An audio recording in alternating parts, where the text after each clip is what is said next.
Our new logo has arrived. Watch until the end of the video to see the new logo. That's not my style. I don't know, that shit makes me cringe. So here's the logo, and all you're gonna have to suffer through is a really bad drum roll. Probably a good example of you get what you pay for here. And this is what $28 on Fiverr will get you. But for the moment, it'll do. That's what we'll work with down the track. If we want to give it an overhaul, we will. But for now, we will be using this $28 extravaganza of a logo. And there's nothing you can do about it. Thanks for tuning in again. Let's get into today's build. Okay, so real quick, we're going to ask ChatGPT for some best practices for headers for web applications, and we'll build from there. Okay, so that's a good base, but I was sort of looking for some actual examples that I could show you guys as well, so we might try again. Perfect, that's exactly what I wanted. All right, let's have a look.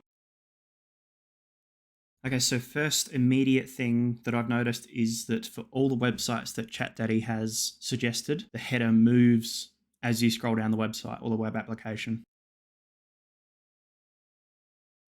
So given that's 100% hit ratio on that, we need to be building that into GiveBack Hub as well. Next thing I noticed, the login and the sign up button are on the top right of the page. And that is again for every website that's been suggested. So that's us again. Login, create account, top right of the header. So top left is going to be our company logo and company name, which is pretty standard for a modern website. And the only real differing factor with these headers is what they put between the company logo and the login button through the middle. That's where it really differs between these web applications. So I think what we might do to start with is just design our header using best practices, which is what we've just gone through. And then we can have a look at expanding and adding more information to our header. Maybe not today, but as we see fit down the track. So I think that's what we'll work with.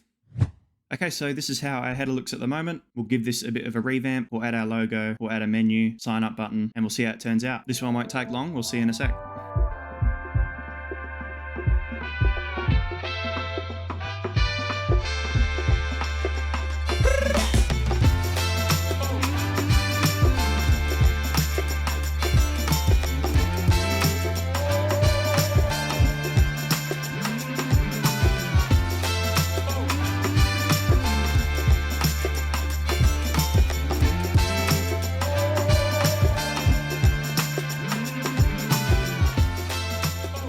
Well, this is what I've come up with. Hopefully I've stayed on theme and kept it simple. So working our way from left to right, we have a bubble plugin, which is really useful, a menu bar. Click that and it opens and you can put whatever pages you want to put in there. So at the moment, I've just got the profile, a settings page, which we haven't set up yet, and a logout button. Working from there, we've got a logo and a bit of text. Clicking both of these will take us back to the home page, which is pretty standard behavior for a web application or a website in general. And then across the other side, we have a profile picture and the first name of the user that's logged in. And clicking on these will take them to their profile page as well. We can test that.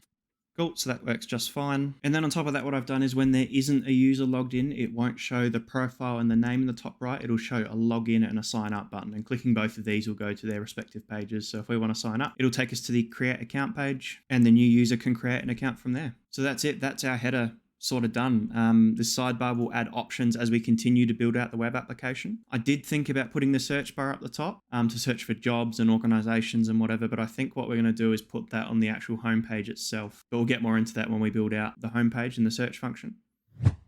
Okay, so here we are. This is our homepage.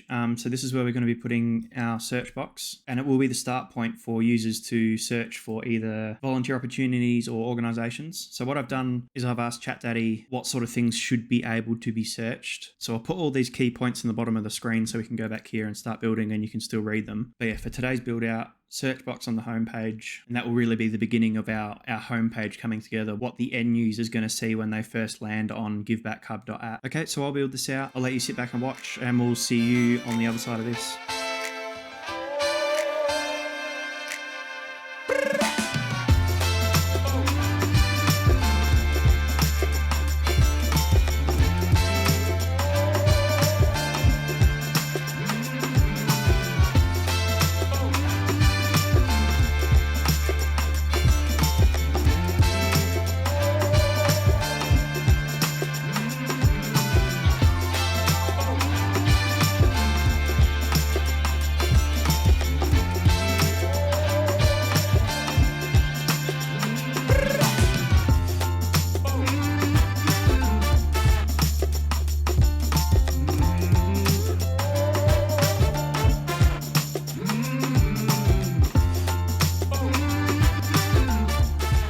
Okay, here we are. This is what I've come up with. I've given the user all of the search functionality they need on the homepage, but what I have done, I've broken it down into a simple version and then given an advanced option as well, so I'll show you how it works. So this is what the user sees. They can search for either opportunities or organizations at the moment. And if they want to narrow down their search even more, I've given them an advanced option. Clicking that will give them more drop downs. So they can search by location, which is whatever country they're looking for, what sort of commitment they want, the type of work they're looking for, whether in-person or remote. And at the moment, I've just added industries, but we might change that up to sort of skill sets or something later on. We'll see what direction Give Back Hub takes. But for the moment, I've given it a basic list of industries that we can search from. All right, and I've hooked up the search button to read off of all of these drop downs and inputs. So if we fill in some data and hit search, we'll see up the top in the URL all of our variables that we can then pull from later on and then present the user with a list of things that they're looking for in the application. So that's it. That's the search functionality completed. And that's the first building blocks of Give Back Hub's homepage. This is sort of the first thing the user is going to see when they land on our page is the search box. It's not uncommon for big websites to have a search box in your face as soon as you arrive at their landing page or their homepage. Okay, we'll leave this here today. Thank you so much for watching. This project's really coming along now. We're starting to string pages together, and the